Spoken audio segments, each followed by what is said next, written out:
Jazzcast Pros. Do you ever struggle with asking yourself the question, why is my brain like this? Do you sometimes get frustrated that it feels like everybody else has their shit under control and you're just out here flying by the seat of your pants and trying to keep up with everybody else? Have you ever thought about that you may potentially be neurodivergent? Well, today's conversation with Diann is incredible. She is a psychotherapist turned business coach for ADHD-ish entrepreneurs. And we talk about the whole spectrum.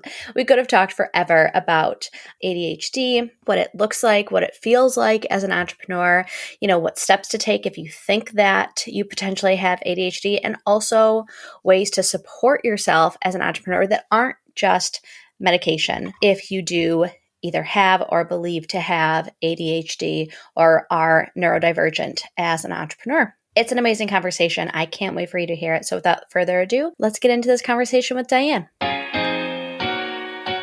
Welcome to High Vibe Table Talks, the podcast to help you, the cautiously ambitious woman, remove mental barriers and take action now so that you can achieve your high vibe desires. I'm Rashawn, your high vibe curator, cheerleader, and accountability partner. As a wife, a mother, and an entrepreneur who recently quit my job to follow my dreams, I understand why you may be hesitant to throw caution to the wind and take that leap. I am very excited for today's guest, Diann. Diann, thank you so much for coming on to the show.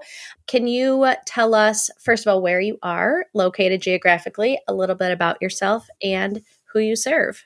I moved about a year ago to the Palm Springs area in sunny Southern California. I am a Los Angelian native, but we moved out of state to Oregon for 3 years. So I am currently near Palm Springs, and I am a licensed therapist, a certified business coach, and I like to say an ADHD-powered entrepreneur.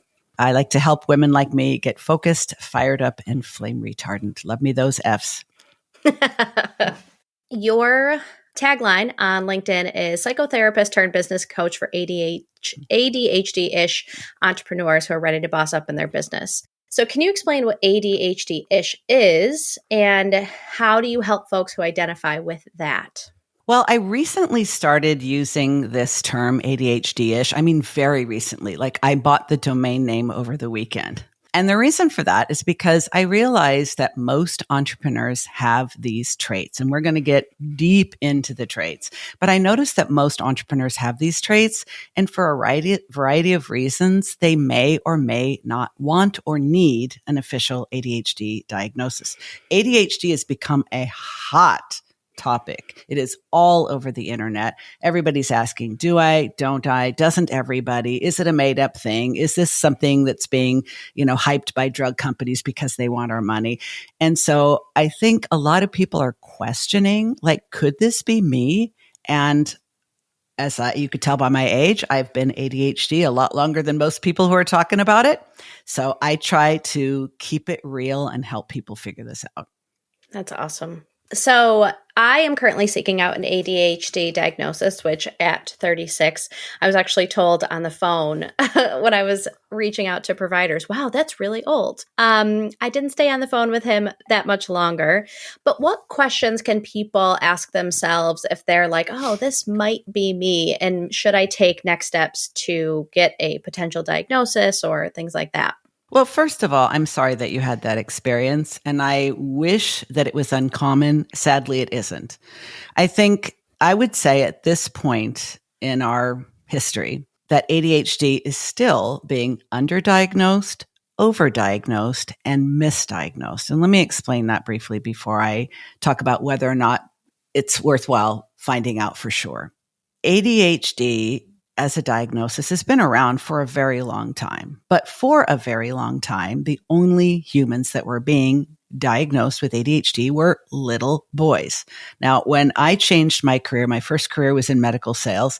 I decided to go back to school, get a graduate education in social work, and become a therapist in the early 90s.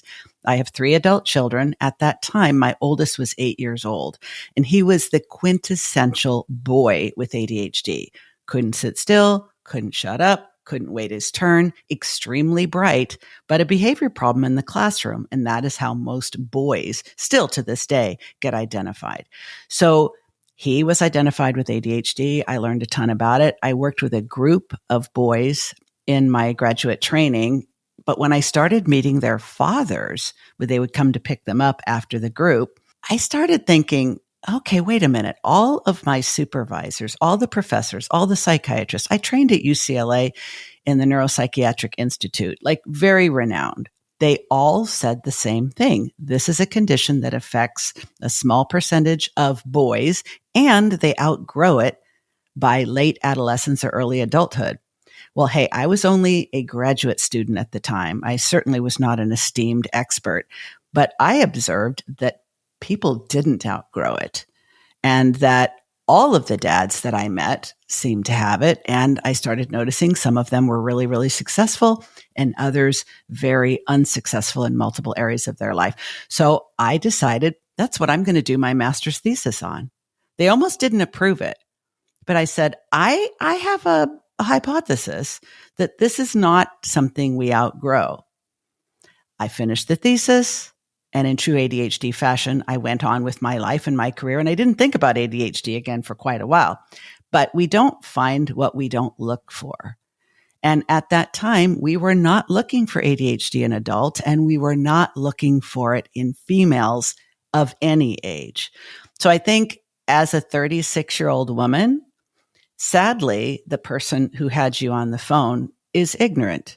They may be highly educated, but they're ignorant about ADHD. There are literal generations, entire generations of women alive right now who were never identified because, like I said, you can't find what you're not looking for. And because ADHD presents differently in girls and in women, it just wasn't happening. Now, is 36 old? I don't think so, because based on the current statistics, the fastest growing group of people being identified with ADHD are adult women in their 30s, 40s, 50s, and beyond. I didn't get my own official ADHD diagnosis until just 7 years ago. And I got quite a bit more tread on my tires than you do. So it's not unusual at all. So, second part of the question. If you are wondering, well, I actually do think this is me. If you spend any time on TikTok, you probably do, because there are a lot of creators on TikTok creating a lot of content about ADHD. And I'm very grateful that information is much more widely available. But there are a couple of things to consider. What does it mean to you to have a diagnosis?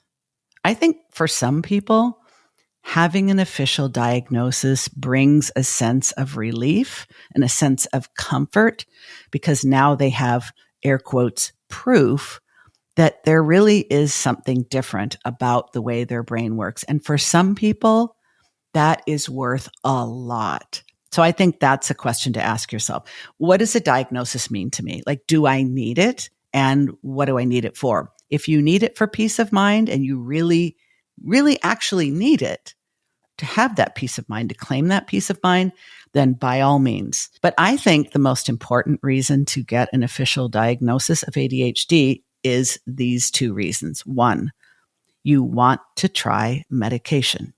You cannot have medication unless you buy it on the street illegally, which some do. Don't recommend it ever. But the only way you're going to get a prescription for ADHD medication, stimulant medication, is if you have an official diagnosis. That being said, the medication is only a part of managing your ADHD brain. I take medication, but I do many other things, and we can get into them if you like. I do many other things to make the best of having ADHD. If you already know, I'm not taking medication. I don't need it. I don't want it. I don't believe in medication unless it's for life-saving measures, then you don't actually need the diagnosis. The only other reason to get an official diagnosis, other than what I've already mentioned, is because you need accommodations. Case in point, I had a colleague when I was still working full-time as a psychotherapist who could not pass the licensing exam because she just needed a lot more processing time to thoughtfully answer the questions and get a passing grade. She had failed it like 3-4 times. It was really, very distressing to her. once she got officially diagnosed with ADHD, and as her supervisor, I was the person who said, I think you actually have ADHD. She got her diagnosis. She did get medication, but she got accommodations. If you need accommodations in academic or workplace settings, then you're not going to get that because you think you have ADHD or because you identify. But there are a whole lot of people who have these traits who think, yeah, this is probably me, but I don't need a doctor to pronounce it, to make it so. Because the last thing I want to say on this is that once you are officially diagnosed, if you decide to go that route, it will become a permanent part of your health record. And that's something, it's one of the reasons why I decided to step away from being a therapist. I had the power to diagnose people with all kinds of mental disorders and did for years. But I understand how harmful labels can be and how they can become for many people like a self-fulfilling prophecy.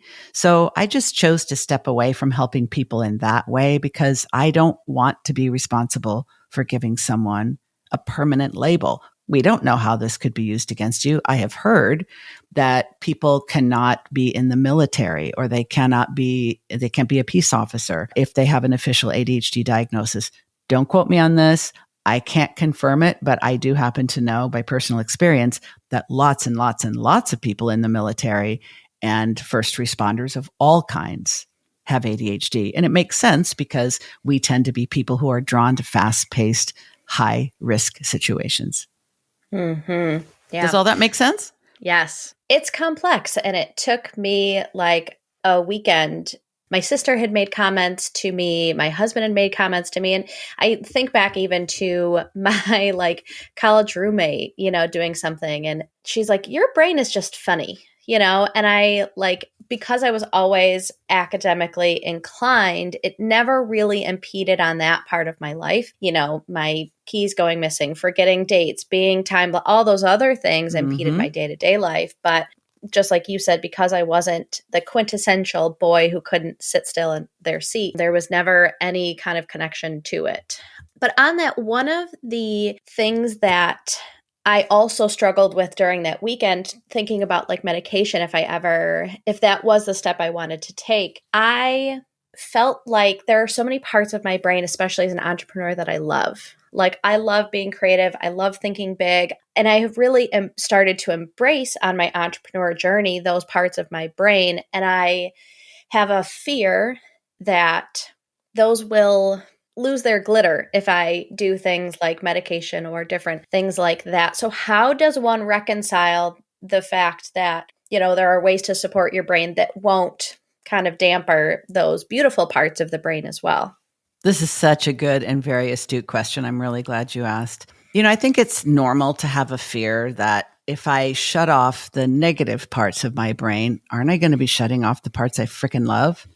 Because it's almost like, I think sometimes our brain is like a circuit board where in your house, you've got your fuse. I don't know if you have an older house, but you have all the fuses. And sometimes it's like, wait a minute, why is the back bedroom, the kitchen, and the garage light on one circuit? They're not anywhere near each other. They got nothing to do with each other. I don't know why that is. I'm not an electrician. That's not even the point. But I think, and most people just assume, well, if I just want to dial down the inconvenient, annoying, negative, embarrassing, sometimes expensive aspects of this, but I don't want to lose what I call my magic and you call your glitter. And I know for a fact, most of the things that annoy my husband about me, well, frankly, that annoy anyone around me about me, are a direct result of my ADHD. And I know that he was very encouraged when I said, I'm going to go get a diagnosis and try medication. But right before I took my first dose, I literally had it in the palm of my hand with a glass of water. We were in the kitchen and I said, well, here goes nothing. And he literally grabbed my wrist and said, I just hope you don't lose your magic. And so I think it's a very normal thing to wonder about. Now, I can't speak to everyone's experience, but in my experience, the benefit of the medication is that it allows me to persist longer at a given task, even if it's not super interesting or stimulating for me. It does not do anything about ensuring that I'm pointing that more focused brain at the right thing. So if you are a person who tends to spend just a little too much time on the socials or on TikTok or Netflix or YouTube or whatever, allegedly you're going there for information, but 4 hours later, you just don't know what happened. I think if you have those tendencies, and most of us do, no shade, going on medication without changing your routines, your schedule, your behaviors, without increasing your self-awareness about the tendencies you have, medications alone is not going to help you. And I would say if someone just thinks, oh, I'm just going to take this medication and everything's going to get easier. No, it won't. What will get easier is your ability to stay focused longer. So if you are highly distractible, even at things that you really want to do, then it may be a very good thing for you to do. I have found for me personally, I've been medicated for the last 7 years. And like I said, I do a number of other things. I am not only not less creative and charming and funny and social and all the things that I love about my ADHD, I'm actually able to use those more consistently and more strategically. I'm also more able to put myself in a state of hyperfocus in a good way, which is probably in that case, because it's something I want to do, it's more like being in the flow or being in a flow state. I have not personally found any drawbacks. I think I have always been highly creative. Now I can focus, follow through, and finish what I start. And that has always been my most severe pain point. And this is a lot of what I do with my clients. I think we tend to be extremely innovative, unique thinkers. I would even say brilliant in many cases. We just pop one great idea after the other with no effort. However, if you don't have the systems and supports, which might include chemical support, to take a brilliant idea all the way across the finish line, over time, it becomes just a lasting state of heartbreak. Because you know how brilliant you are, you know how many great ideas you have, but if they all end up on the discard pile, or what I used to do, I'm not proud of this, but I used to call it getting rid of the bodies. Like I would start so many things and not finish them, and there would be evidence of my crimes all over the place. So I would donate them. I would give them away. I would throw them away so I wouldn't have to be constantly reminded by what I called my dead bodies, my unfinished projects. I just wanted to take them away because every time I saw them, it triggered shame. Oof. Yep. Yeah. Relatable, right? Yeah. And when you talk about those 3 F's, you talked initially when we first started chatting about how you love the F's. Focus, follow through, and finish. But I do like my F, so I'll give you another one. I say that I help my clients to get fired up. Wait, now I'm forgetting my own thing. Focused, fired up, and flame retardant. And I want to break that down just very quickly, because if we can't focus, we can't finish.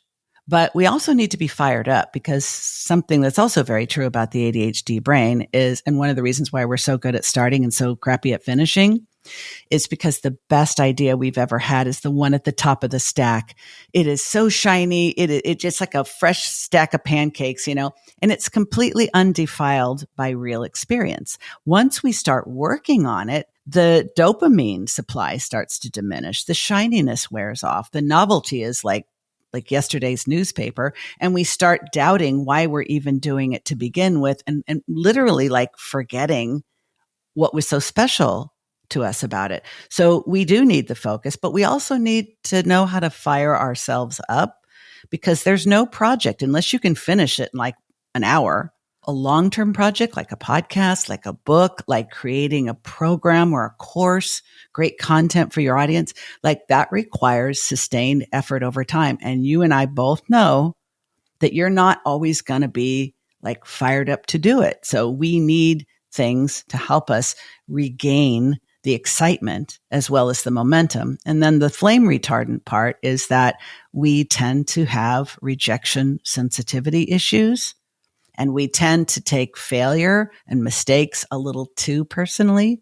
We take comments from other people to heart. Even a glance or a sigh or an eye roll can send us into a downward spiral. So another one of the needs that we have is to regulate our emotions, especially if we are strapped into the roller coaster ride called entrepreneurship, because there are lots of ups and lots of downs. Yeah. Even like my husband will be across the room and I was like, why'd you look at me like that? He's like, what are you talking about? But same thing. It sends me into a bit of a tizzy, but I always talk about how based on the Enneagram, like I'm an Enneagram 3, which is very big vision.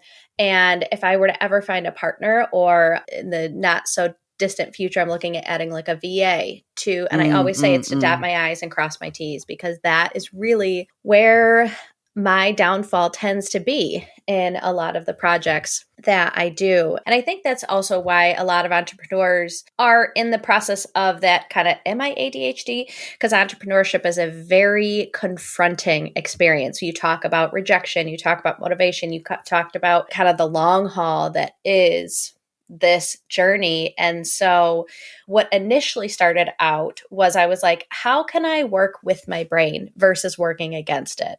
Because it felt like so much of how society is set up is because I should be doing this. I should just be able to finish. I should be able to follow through. And I always say that should is a shame word, again, to go back to shame.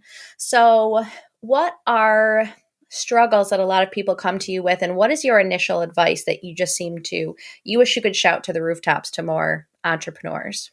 Well, you're 100% right that entrepreneurship is very confronting. You've probably heard it said that starting your own business is the ultimate personal development path. And I would agree.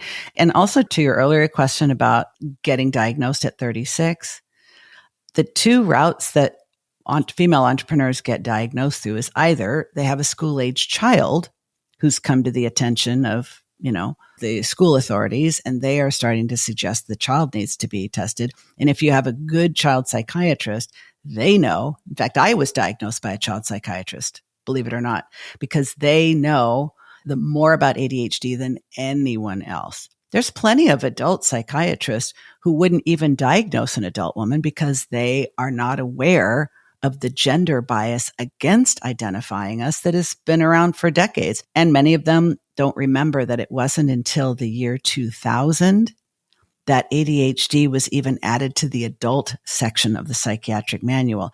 And I'm like, dude, I wrote that paper in 1995. If I would have just stuck with it, I could have been like the grandmother of adult ADHD. Anyway, I'm making up for lost time. So what I find that the should language, you're absolutely right.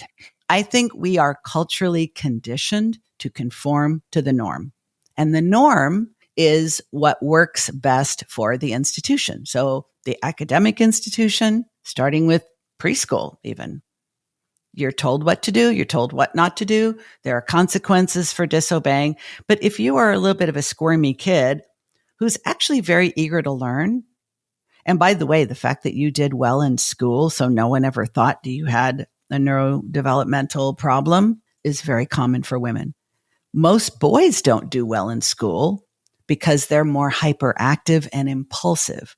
More girls do well in school because we tend to be less physically hyperactive and less impulsive. We're more distractible and inattentive. And that's not causing a behavior problem. So if you're quietly underachieving for years because you're a female with ADHD, nobody's bothered by it. They just think, well, she's not motivated. She's lazy, or she's careless, or she just doesn't care.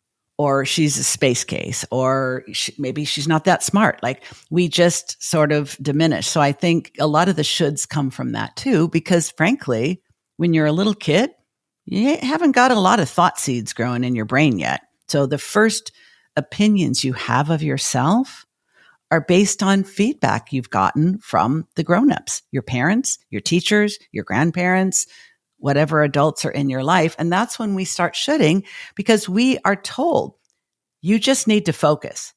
You just need to do this. You should be able to do this. And inexplicably, like our brains, the way they're wired, it's really quite fascinating and also very confusing to us and everyone else, because what we could do today, we might not be able to do tomorrow. Who can understand that? Of course, they think you're just being a little shitter. You're just holding out, or you're being oppositional, which is why so many kids get diagnosed with oppositional defiant disorder.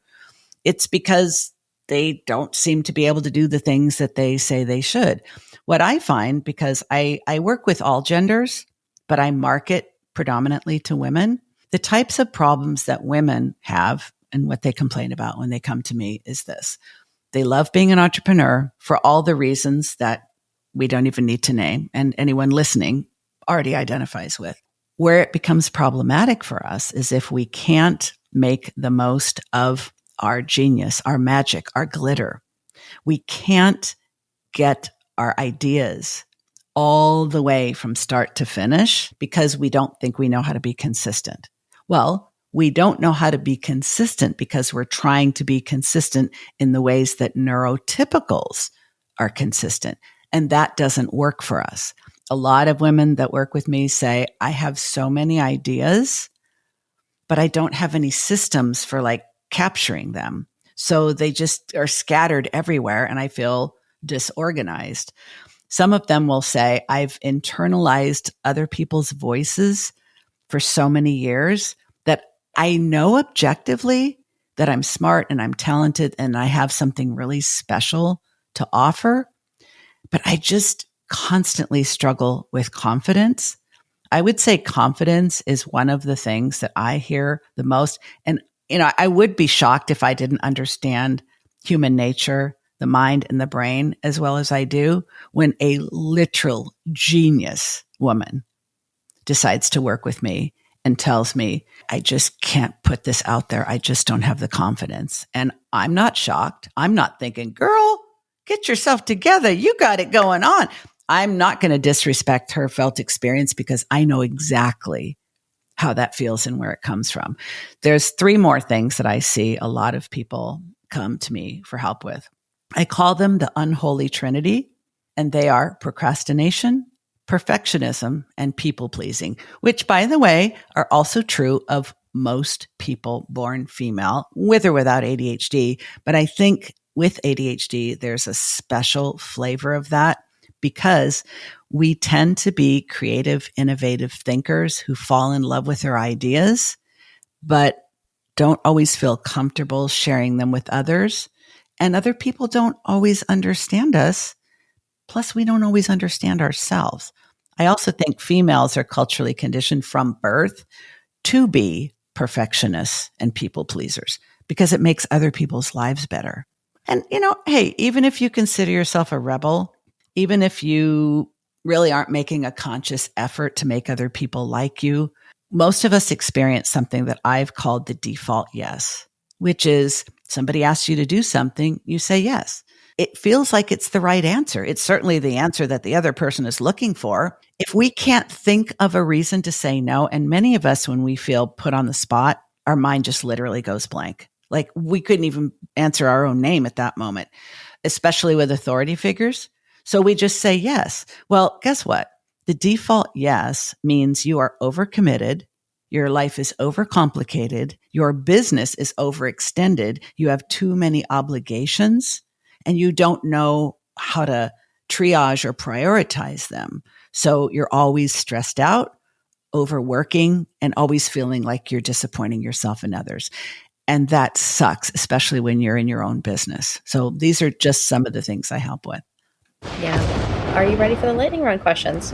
I'm always ready for some lightning. Let me have it. Number 1, what is a must-read book?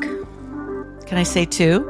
Of course. Okay. The newest book by Dr. Ned Hallowell, who really is the grandfather of ADHD, is called ADHD 2.0 by Ned Hallowell. And the other one, if you want a little bit less of a professional and more of a personal touch, is How to ADHD by YouTube's very own Jessica McCabe. Awesome. Thank you so much for those. Mm-hmm. What does creativity mean to you? Creativity is my favorite of my ADHD traits because my creativity allows me to perceive, to experience, to have a unique perspective, and to express myself in, I think, unique and unexpected ways, and also allows me to make contributions to the world and to the people around me that are authentic, genuine, and especially in the form of communication. That's really where I shine. I love that. What is the best piece of advice you've ever received?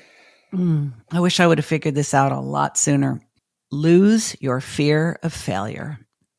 The fear of failure, of rejection, of embarrassment, of guilt, of regret, like that whole cluster can be managed, and you will do great things and actually follow through on your intuitive leaps if you can lose your fear of failure. Mm-hmm. That's something I wish I learned a long time ago, too. What is something that is on your bucket list? I'm almost afraid to say this because then I'll feel like I have to do it. Like this is like public accountability, but that's often exactly what we need. Without trying to sound arrogant, I have had people telling me for years that I should write a book. And I know I have probably many books in me. And I really do plan to do one. I just don't know what kind of lightning is going to have to strike me to actually get it done. But it's on the list, and it's been on the list for a minute. Yeah, I see it. I feel it. And when it is aligned with your journey, I know it'll come to fruition. Thank you. What is the coolest shit you've done in the last year or are currently working on? Well, we did just recently hit episode 200 of the Driven Woman Entrepreneur podcast, which is a BFD for someone who has an ADHD brain. And right now, I am reworking my signature system, which is called the Boss Up Breakthrough. For the last several years, the only opportunity someone would have to work with me is to go one-on-one through the entire Boss Up Breakthrough system, where you're literally reformatting your business and life to suit your ADHD brain. But not everybody needs, wants, or frankly can afford 12 weeks of coaching with me. So I'm currently in the process of creating multiple different types of offers to make coaching with an actual expert more accessible. That's incredible. That jump from one-to-one to one-to-many is a big step in entrepreneurship. And back to your BFD of hitting episode 200, that's amazing. I read a stat a couple weeks ago about how like the average podcaster stops. It used to be after 8 episodes and now it's down to like 4 or 5 episodes. So 200 consistency, continually showing up is incredible. I also think it's like a case study for being a woman with ADHD who believed for many, many years that she could only start things, not sustain them. Launching the podcast and learning what I needed to do, what kind of systems and supports I needed to create, because I always wanted it to be a long-term thing, has literally changed my life. And it's changed the way I work with my clients as well. Yeah, you've mentioned systems quite a few times, and I'm in a season right now where I'm figuring out how to automate and delegate as much as I can in my business, which is really, really impactful. So I completely agree. Well, this has been so, I don't even have the powerful, impactful. High vibe? Yeah, very high vibe. Very high vibe. So I appreciate you so much. Share with our audience if they want to find more of you. Where do they look? Where are you on social, website, things like that? I'm most active on LinkedIn at Diann Wingert Coaching, but you can also find me on Instagram at Coach Diann Wingert. And I would love it if you would check out the podcast, which is called The Driven Woman Entrepreneur. The title is likely to change in the next little bit, but whatever it will be, that title will direct to it. So check that out. And there's a lot to be gained just from listening. But if you really want to move the needle in your business and life, you probably need to work with me at some point. Yeah. How amazing was that conversation with Diann? We had so much fun recording that episode, and I hope that came across because I love that we talk about just being more gracious with our brains. And it's not just about medication. It's not just about putting yourself in a box, but how do you just have this radical self-love, self-acceptance for how your brain works? And we can build businesses, we can build lives that support that. If you like that episode, Please leave a review. Those are always so helpful on whatever platform you listen to this. And next week, I get into a really interesting topic about imposter syndrome. You have probably heard that. You've probably felt that. And so I have 5 tips and 2 bonus tips on what to do when imposter syndrome creeps into our brain. Again, it's about working with our brain, not against it. So these are really great tips when that shows up, because inevitably it will. If it does for Mel Robbins, it probably will for you. Until next time, remember that big dreams and small steps will transform your life.